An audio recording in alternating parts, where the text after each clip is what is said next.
माँ तो माँ होती है, रुला देने वाली कहानी।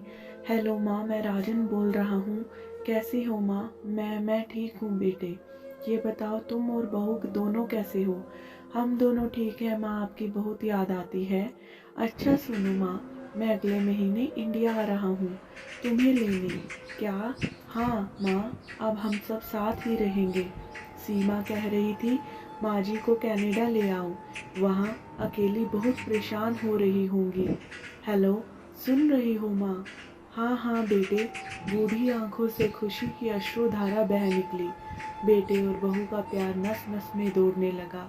जीवन के 70 साल गुजार चुकी रीना ने जल्दी से अपने पल्लू से आंसू पोंछे और बेटे से बात करने लगी। पूरे 2 साल बाद बेटा घर आ रहा था। बूढ़ी रीना ने मोहल्ले भर में दौड़ दौड़ कर ये खबर सबको सुना दी। सभी खुश थे कि चलो बुढ़ापा चैन से बेटे और बहू के साथ गुजर जाएगा। राजू अकेला आया था। उसने कहा कि माँ, हमें जल्दी ही वापस जाना है, इसलिए जो भी रुपया पैसा किसी से लेना है वो लेकर रख लो, और तब तक मैं प्रॉपर्टी डीलर से मकान की बात करता हूँ। मकान? माँ ने पूछा। हाँ माँ, अब ये मकान बेचना पड़ेगा, वरना कौन इसकी देखभाल करेगा? हम सब तो अब कनाडा में ही रहेंगे। बूढ़ी आंखों ने मकान के कोने कोने को ऐसे निहारा जैसे किसी अबोध बच्चे को सहला रही हो। आनन फानन और दोने पौने दाम में राजन ने मकान को बेच दिया। रीना ने वो जरूरी सामान समेटा जिससे उनको बहुत ज्यादा लगाव था।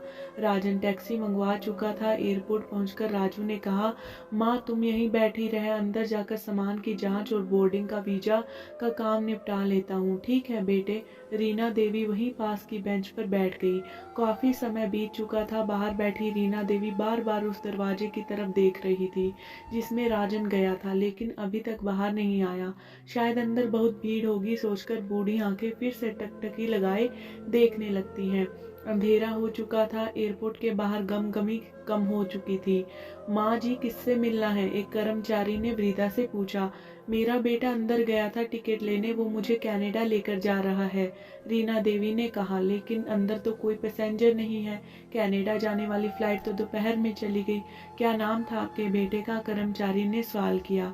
राजन के रीना के चेहरे पे चिंता की लकीरें अंदर गया उभर और कुछ देर बाद बाहर आकर बोला, माँ जी, आपका बेटा राजन तो कनाडा जाने वाली फ्लाइट से कब का जा चुका है। क्या? वृद्धा की आंखों से आंसुओं का सैलाब फूट पड़ा।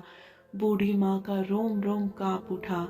किसी तरह वह घर वापस पहुंची, लेकिन उसका घर पहले से ही बिक चुका था।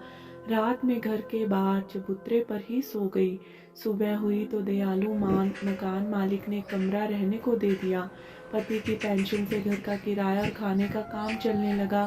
समय गुजरने लगा। एक दिन मकान मालिक ने पूछा वृद्धा से, क्यों नहीं आप अपने रिश्तेदार के यहाँ चली जाती? आपकी उम्र भी हो गई है, अकेली कब तक रह पाएंगी? हाँ, चली तो जाऊँ, लेकिन कल को मेरा बेटा आया तो यहाँ फिर उसका ख्याल कौन रखेगा?